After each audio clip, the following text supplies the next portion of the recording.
ආයුබෝවන් ඔයාලා හැමෝම මගේ channel එකට ආදරයෙන් පිළිගන්නවා. මම ඔන්න අද අරගෙන ආවේ කුරක්කන් පිට්ටු රෙසිපි එකක්. මේක හදන්න ගොඩක් අමාරු නෑ. ඉක්මනටම හදලා රස බලන්න පුළුවන්. ඉතින් අපි බලමු මේක කොහොමද හදාගන්නේ කියලා.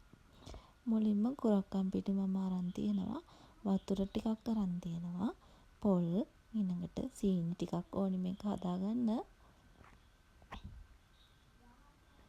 මුලින්ම කුරක්කන් පිටි ටික අරගෙන අපි ඒකට පොල් ටික එකතු කරගන්න ඕනි. මේ විදිහට පොල් ටික එකතු කරගන්නවා මම. ඊට පස්සේ සීනි හැඳි 4ක් විතර මේකට දාගන්න. ඔයාලගේ රස අනුව සීනි දාගන්න.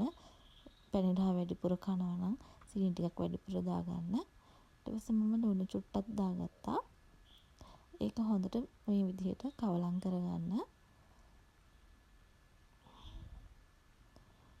මේක හදන්න ගොඩක් අමාරු නෑ.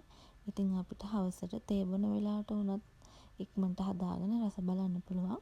මේක කන්න අපිට හොදි වර්ගයක් අවශ්‍ය වන්නේ නෑ. නිකම්ම වුණත් කන්න පුළුවන්. මේකට වතුර චුට්ට දාලා අනා ගන්න ඕන. මේ විදිහට අනා ගන්න. වතුර වැඩි කරගන්න එපා. එහෙම වුණොත් පිට්ටුව තැම්බෙන්නේ නැති වෙනවා.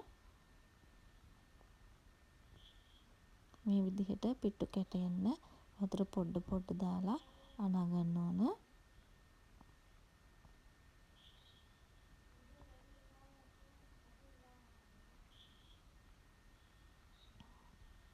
මේ විදිහට අනාගෙන අපි පිට්ටු හදන පිට්ටු බාම්බුවට මේ ටික දාගන්න ඕන හිමීට.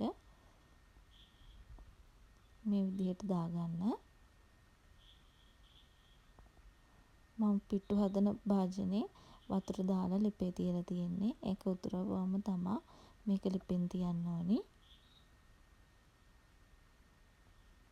මේ විදිහට දාගන්න.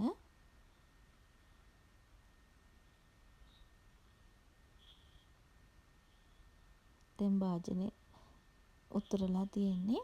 දැන් අපිට පුළුවන් මේක ලිපේ තියාගන්න.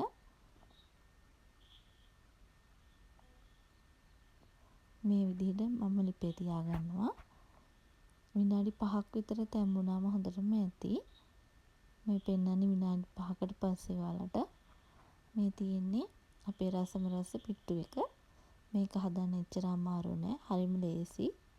මේක කන්න මොකොත් හොදි වර්ගයක් අවශ්‍ය වන්නේත් නෑ. පොඩි ළමයිට උනත් දෙන්න පුළුවන්. එයාලා ආසාවෙන් කාවි. ඉතින් ඔයාලත් හදලා බලන්න. රසම රසයි මේක.